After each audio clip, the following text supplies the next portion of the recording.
The Book of Jasher chapter 85. 1. And King Arad the Canaanite, who dwelt in the south, heard that the Israelites had come by the way of the spies, and he arranged his forces to fight against the Israelites. 2. And the children of Israel were greatly afraid of him, for he had a great and heavy army, so the children of Israel resolved to return to Egypt. 3. And the children of Israel turned back about the distance of 3 days' journey unto Mazarath Beni Jachin, for they were greatly afraid on account of the king Arad. 4. And the children of Israel would not get back to their places, so they remained in Beni Jachin for 30 days. 5. And when the children of Levi saw that the children of Israel would not turn back, they were jealous for the sake of the Lord, and they rose up and fought against the Israelites their brethren, and slew of them a great body, and forced them to turn back to their place, Mount Hor. 6. And when they returned, King Arad was still arranging his host for battle against the Israelites. 7. And Israel vowed a vow, saying, If thou wilt deliver this people into my hand, then I will utterly destroy their cities. 8. And the Lord hearkened to the voice of Israel, and he delivered the Canaanites into their hand, and he utterly destroyed them and their cities, and he called the name of the place Hormah. 9. And the children of Israel journeyed from Mount Hor and pitched in Oboth, and they journeyed from Oboth and they pitched at Ijabron, in the border of Moab. 10. And the children of Israel sent to Moab, saying, Let us pass now through thy land into our place. But the children of Moab would not suffer the children of Israel to pass through their land, for the children of Moab were greatly afraid lest the children of Israel should do unto them as Sihon king of the Amorites had done to them, who had taken their land and had slain many of them. 11. Therefore Moab would not suffer the Israelites to pass through his land, and the Lord commanded the children of Israel, saying, that they should not fight against Moab, so the Israelites removed from Moab. 12. And the children of Israel journeyed from the border of Moab, and they came to the other side of Arnon, the border of Moab, between Moab and the Amorites, and they pitched in the border of Sihon, king of the Amorites, in the wilderness of Kedemoth. 13. And the children of Israel sent messengers to Sihon, king of the Amorites, saying, 14. Let us pass through thy land, we will not turn into the fields or into the vineyards, we will go along by the king's highway until we shall have passed thy border, but Sihon would not suffer the Israelites to pass. 15. So Sihon collected all the people of the Amorites and went forth into the wilderness to meet the children of Israel, and he fought against Israel in Jahaz.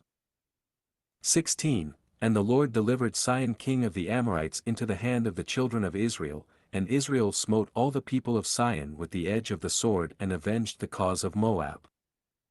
17. And the children of Israel took possession of the land of Sihon from Aram unto Jabbok, unto the children of Ammon, and they took all the spoil of the cities. 18. And Israel took all these cities, and Israel dwelt in all the cities of the Amorites. 19. And all the children of Israel resolved to fight against the children of Ammon, to take their land also. 20. So the Lord said to the children of Israel, Do not besiege the children of Ammon. Neither stir up battle against them, for I will give nothing to you of their land. And the children of Israel hearkened to the word of the Lord, and did not fight against the children of Ammon.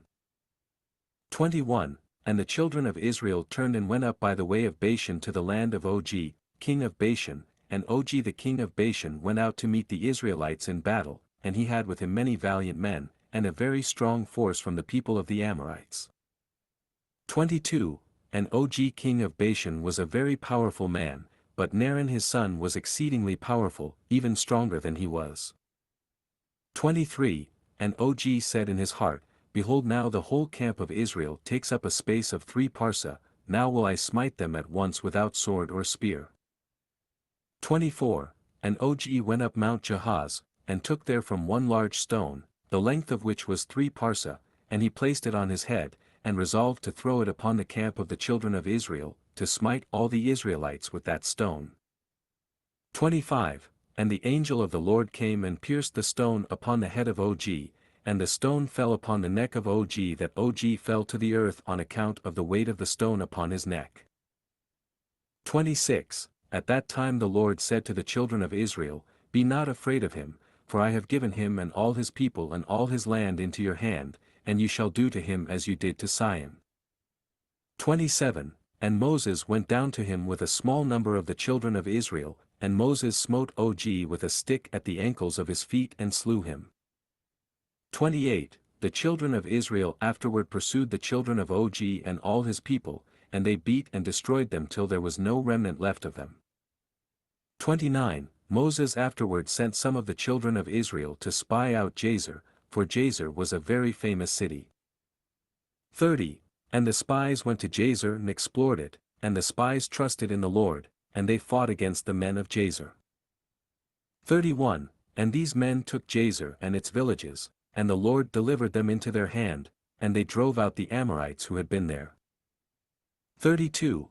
And the children of Israel took the land of the 2 kings of the Amorites, 60 cities which were on the other side of Jordan, from the brook of Arnon unto Mount Hermon. 33. And the children of Israel journeyed and came into the plain of Moab which is on this side of Jordan, by Jericho. 34. And the children of Moab heard all the evil which the children of Israel had done to the 2 kings of the Amorites, to Sihon and Og, so all the men of Moab were greatly afraid of the Israelites.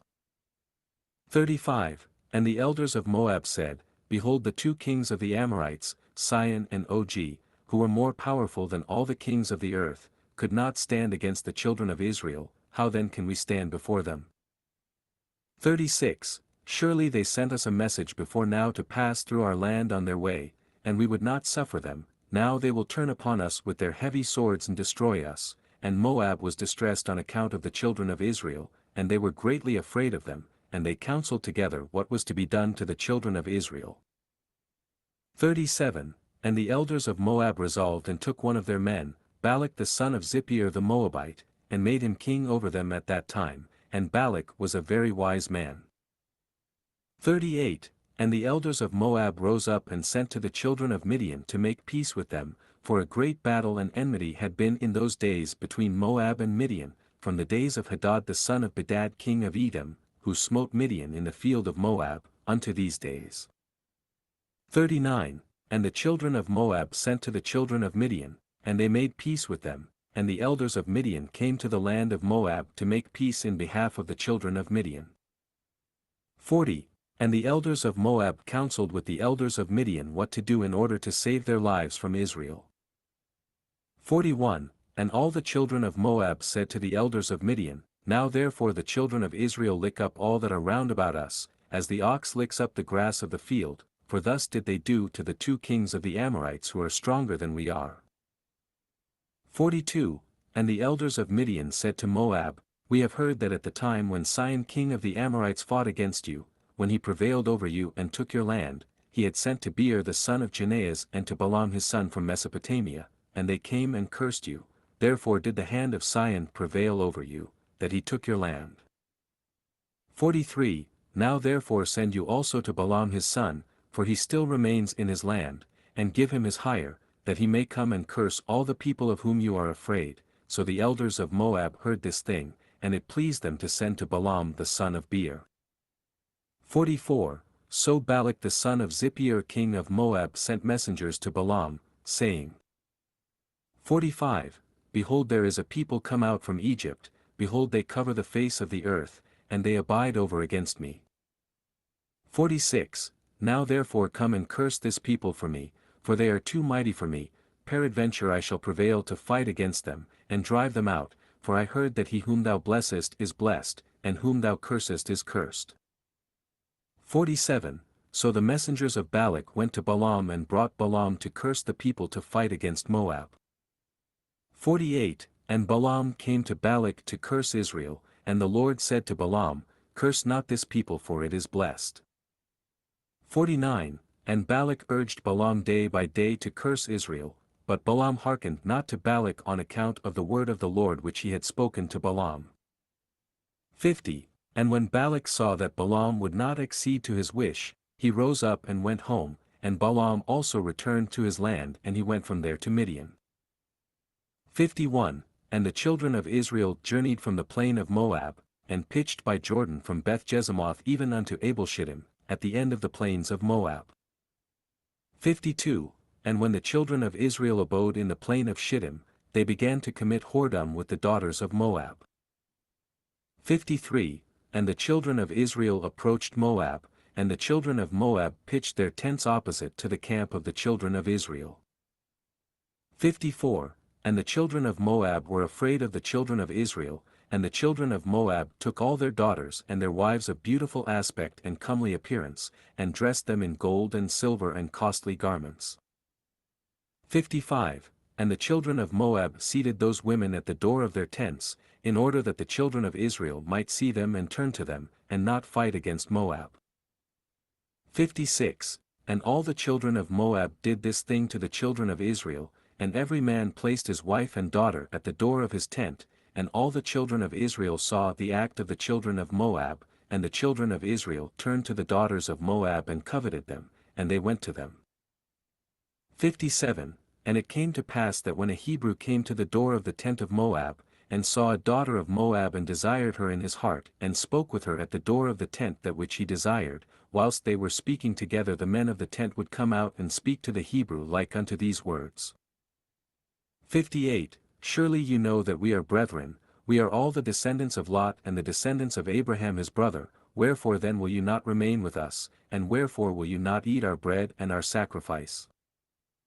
59. And when the children of Moab had thus overwhelmed him with their speeches, and enticed him by their flattering words, they seated him in the tent and cooked and sacrificed for him, and he ate of their sacrifice and of their bread.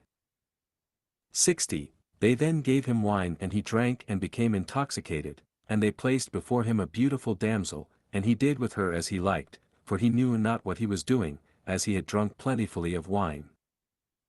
61. Thus did the children of Moab to Israel in that place, in the plain of Shittim, and the anger of the Lord was kindled against Israel on account of this matter, and he sent a pestilence amongst them, and there died of the Israelites 24,000 men.